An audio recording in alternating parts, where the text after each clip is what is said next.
Okay. So, ముందుగా ఈ సినిమాలో మంచి పాత్రలో కనిపించబోతున్నటువంటి యాక్టర్ నవీన్ గారిని మాట్లాడవలసిందిగా రిక్వెస్ట్ చేస్తున్నా.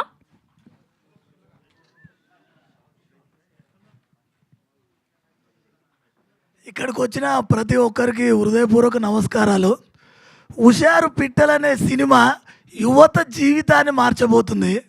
మేమేదో యాక్టింగ్ చేశానని చెప్పట్లేదు. ఇలా చాలామంది ఆర్టిస్టులను మీరు చూసే ఉంటారు.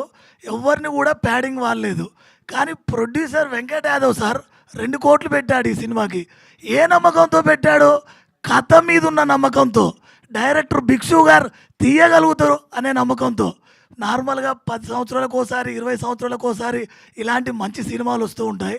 హుషారు పిట్టలు అనే సినిమా మీరు రేపు ఆగస్టు 15 థియేటర్లో చూసిన తర్వాత మీ కళ్ళల్లో కన్నీళ్ళు తెప్పిస్తుంది. ఇంకోటి, యువత సినిమా చూసిన తర్వాత చూడక ముందు ఉన్న ఒపీనియన్ సినిమా చూసిన తర్వాత వాళ్ళ ఆలోచన విధానం మారుద్ది.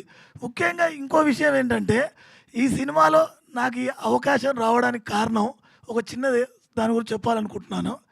నాకు షార్ట్ ఫిలిమ్స్ అనేది నార్మల్గా కొన్ని షార్ట్ ఫిలిమ్స్ చేశాను. సినిమాలంటే చాలా ఇంట్రెస్ట్. అనుకోకుండా బ్రతకడం కోసం ఏదో ఒకటి చేయాలి కదా అని అత్తర్బాయ్ అనే సైడ్ దగ్గర ఒక ఫ్రూట్స్ బిజినెస్ చేసేవాడినండి. నా ట్రాలీ ఆటో మీద పండ్లు అమ్మేవాడిని. ఒకరోజు నార్మల్గా యాపిల్ కిలో ఉందా, దానిమ్మ కిలో ఉందా, కేజీన్నర 150, 2 కిలోలు ఉందా, యాపిల్ కింద ఉందా, దానిమ్మ కిలో ఉందా అని ఇలా అమ్ముతున్నానండి. అదే టైంకి డైరెక్టర్ భిక్షు గారు పండ్లు కొనడానికి అక్కడికి వచ్చారండి. పండ్లు తీసుకున్నారు. అరే బాబు, నీ వాయిస్ బాగుంది, నేను ఒకవేళ నా కథ దగ్గర మంచి కథ ఉంది, నేను సినిమా చేయాలనుకుంటున్నా, సినిమా చేస్తే నీకు అందులో అవకాశం చేస్తావా అని అడిగారండి. సరే ఓకే సార్ అని కాంటాక్ట్ నెంబర్ తీసుకున్నాను. సంవత్సరం ఎదురు చూశాను, 2 సంవత్సరాలు ఎదురు చూశాను, ఫోన్ రాలేదు. సర్లే చాలామంది అంటుంటారు ఎవరు అవకాశాలు ఇస్తారులే అనుకున్నాను. తర్వాత కట్ చేస్తే 10 సంవత్సరాల తర్వాత హుషారు పిట్టలు అనే సినిమా చేశారండి సారు. దానికి నన్ను పిలిచి నాకు ఒక మంచి అవకాశం ఇచ్చి నన్ను యాక్టర్ని చేశారు. చాలా చాలా థ్యాంక్ యూ భిక్షు సార్. ఇంకో విషయం ఏంటంటే, ఈ సినిమా ఆగస్టు 15 రిలీజ్ అవ్వబోతుంది.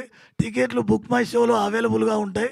అందరూ వచ్చి చూసి ఆదరిస్తారని మనస్ఫూర్తిగా కోరుకుంటున్నాను. థ్యాంక్ యూ అండి. Wishing you all the best.